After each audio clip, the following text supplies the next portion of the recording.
బలరామయ్య, పార్వతమ్మ దంపతులకు ఇద్దరు కొడుకులు. రమేష్, వాసు. ఇద్దరూ కూడా వ్యవసాయ పనులు చేస్తూ ఉంటారు. బలరామయ్యకు ఎద్దులంటే చాలా ఇష్టం. అందుకే రాముడు, భీముడు అని 2 ఎడ్లని పెంచుతూ ఉంటాడు. కన్నబిడ్డలతో సమానంగా వాటిని చూసుకుంటూ ఉంటాడు. ఆ ఎద్దులు పొలం పనుల్లోనూ, అలాగే ఎద్దుల పందాల్లోనూ మొదటి స్థానంలో ఉంటాయి. రోజులు గడుస్తూ ఉండగా ఇద్దరు కొడుకులు పెళ్ళిళ్ళు చేస్తారు. రమేష్ భార్య పేరు సరిత, వాసు భార్య పేరు కవిత. వాళ్ళు కుటుంబంతో ఎంతో సంతోషంగా ఉంటారు. అలా రోజులు గడుస్తుండగా బలరామయ్య భార్య పార్వతమ్మతో, ఏమే, రేపు ఎడ్ల పందాలున్నాయి. ఎడ్లను శుభ్రం చేసి అలా గుడివైపు తిప్పుకొని వస్తావా? వస్తానండి, ఎందుకు రాను.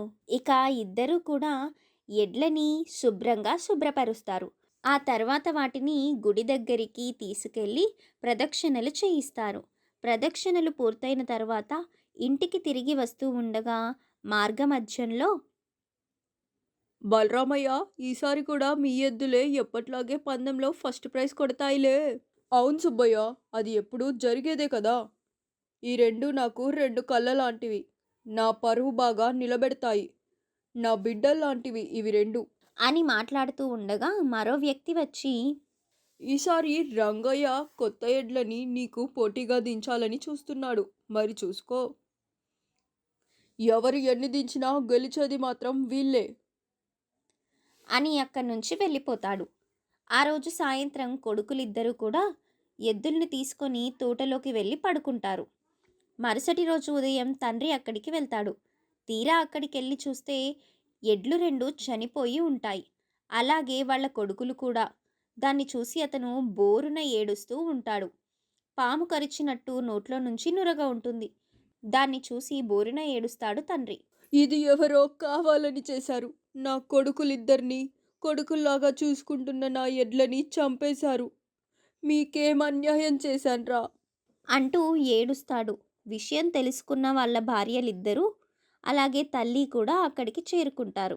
దృశ్యాన్ని చూసి బోరున ఏడుస్తూ ఉంటారు. అన్యాయంగా మా భర్తల్ని చంపేశారు.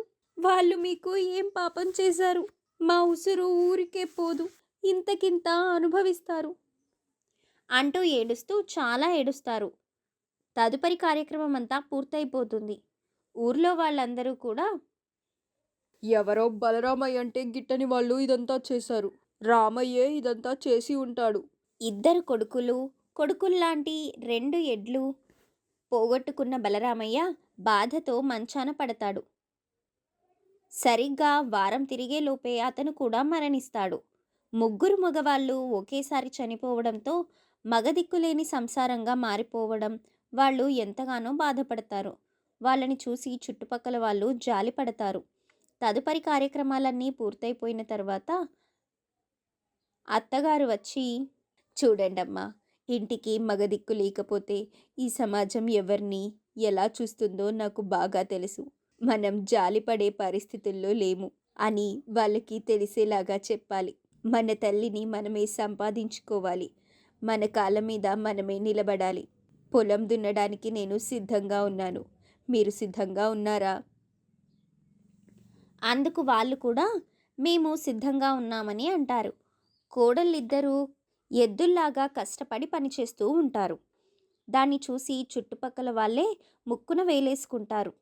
అత్తాకోడళ్ళు ముగ్గురు కష్టపడి పొలం పనులు చేసుకుంటూ అలా ముందుకు సాగుతూ ఉంటారు. అప్పుడు పెద్ద కోడలు సరిత, అత్తయ్య, ఖచ్చితంగా వీళ్ళు చనిపోవడానికి కారణం పాము కాదని నాకు బాగా తెలుసు. ఇది ఎవరు చేశారో కూడా జనాలందరికీ తెలుసు. కానీ మనం ఎందుకు నిజం తెలిసి కూడా ఊరికే కూర్చోవాలి? అన్నిటికీ సమయం వస్తుందమ్మా. ఆ సమయం వచ్చేంత వరకు మనం ఎదురు చూడాలి, అంతే. ఇక రోజులు గడుస్తున్నాయి. అందరికంటే పొలం అత్తాకోడళ్ళు ఎక్కువగా పండిస్తారు. ఊర్లో అందరూ కూడా వాళ్ళ గురించే చెప్పుకుంటూ ఉంటారు. అప్పుడు రంగయ్య పనివాడు అయిన సుబ్బయ్య మాట్లాడుతూ, అయ్యగారు, ఊర్లో అందరూ కూడా బలరామయ్య కుటుంబాన్ని నాశనం చేశారని చెప్పుకుంటున్నారు. అది ఎంతవరకు నిజమో నాకు తెలియదు. కానీ ఈసారి కూడా ఆ కుటుంబంలో వాళ్ళ చేతిలో మీరు ఓడిపోయారు. అది కూడా ఆడవాళ్ళ చేతిలో. ఆ మాట విన్న రంగయ్య కోపంగా, ఏంట్రా నువ్వు మాట్లాడేది? అవునండయ్యా, ఈసారి అత్తాకోడళ్ళు పంట బీభత్సంగా పండించారంట. ఊళ్ళో వాళ్ళకి తిరుగులేదని చెప్పుకుంటున్నారు. ఈ బలరామయ్య కుటుంబం నాకు ప్రతి దాంట్లో అడ్డంగానే ఉంది. అందుకే వాళ్ళని తొలగిస్తే మళ్ళీ వీళ్ళు తగలడ్డారా? ఊర్లో అందరికన్నా నేనే గొప్పవాణ్ణి కావాలనేది ఈ కుటుంబం బ్రతికుండగా జరగదనుకుంటా. ఆ మాటలు విన్న పనివాడు చాలా ఆశ్చర్యపోతూ, అంటే అయ్యా, ఊర్లో అందరూ అనుకుంటున్నది నిజమే అన్నమాట. రంగయ్య పెద్దగా నవ్వుతూ ఆ రోజు ఏం జరిగిందో తెలుసా నీకు? హహహా! అంటూ జరిగిన విషయం చెప్తూ ఉంటాడు. ఎద్దుల దగ్గర నిద్రపోతున్న రమేష్, వాసుల దగ్గరికి రంగయ్య వచ్చాడు. ఒరేయ్ రమేషు, వాసు, లేవండిరా, ఒకసారి మీతో మాట్లాడాలి. ఏంటి రంగయ్య మామ, ఇంత రాత్రి వేళ వచ్చావు? ఏంటి సంగతి? సంగతేముందిరా, ఊర్లో మీ నాన్నకి ఒక మంచి పేరుంది. ఎప్పుడు మంచి పేరు మీ నాన్నే పొందుతాడు. సహాయం చేయడంలోనూ మీ నాన్నే ముందు. ఏ పందాలు పెట్టినా మీదే పై చేయి.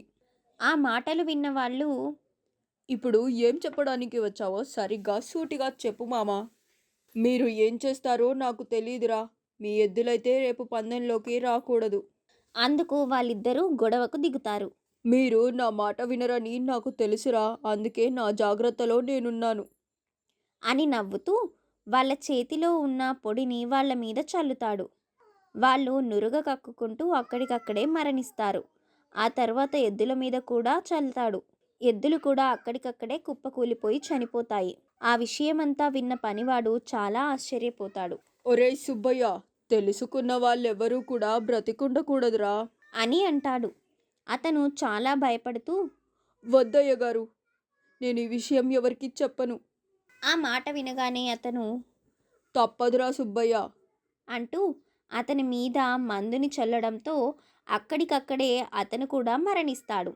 ఇక అతన్ని కూడా పాము కరిచిందని అనుకుంటారు. రోజులు గడుస్తున్నాయి. పంట పూర్తయిన తర్వాత వడ్ల బస్తాలు లెక్కింపు సమయానికి అందరికంటే ఎక్కువ పంట పండించింది అత్తాకోడళ్ళే అని తెలుస్తుంది. రంగయ్యకు తల తీసేసినట్టు అవుతుంది. ఇక అత్తాకోడళ్ళని అడ్డు ఎలా తొలగించుకోవాలో అర్థం కాక సతమతమవుతూ ఉంటాడు. వాళ్ళు కూడా పాము కరిచినట్టు చనిపోతే అతని మీదకి అందరూ అనుమానం పెరిగిపోతుంది. అందరూ అతన్ని ఏమన్నా చేస్తారేమో అన్న ఉద్దేశంతో ఏం చేయాలో అర్థం కాక ఆలోచిస్తూ ఉంటాడు. 2 రోజుల తర్వాత పంట బాగా పండినందుకు అందరూ కూడా వసంతోత్సవం జరుపుకుంటూ ఉంటారు. అప్పుడు రంగయ్య, అందరూ కూడా బయట ఉన్నారు. నా దగ్గర ఉన్న ఈ విషయాన్ని ఆ కుటుంబంలో వాళ్ళకి కొద్ది కొద్దిగా కలుపుతాను. వాళ్ళు ఒకేసారి కాకుండా కొద్ది కాలం వ్యవధిలో చనిపోతారు అని భావిస్తాడు. అతను దాచిపెట్టిన విషం సీసా ఎక్కడ ఉంది అని మొచ్చుతో సహా వెతుకుతాడు. అలా వెతుకుతూ ఉండగా పొరపాటున మొచ్చుపై ఉన్న పొట్లంలో దాచిన విషపు మందు అతని మీద పడుతుంది. అతను అక్కడికక్కడే పాము కాటు వేసినట్టుగా చనిపోతాడు. తను తీసుకున్న గుంతలో తానే పడ్డట్టు అంతమంది చావుకు కారణమైన అతను చనిపోయినందుకు ఊరు వాళ్ళు ఏమాత్రం బాధపడరు. అతని పక్కనే ఉన్న మందు పొట్లాన్ని గమనించి అందరి చావుకి కారణం ఇతనే అని అతన్ని తిట్టుకుంటూ అతని ఖననం చేస్తారు. వినాశకాలే విపరీత బుద్ధి అని తను తీసిన గుంటలో తానే పడ్డాడు రంగయ్య.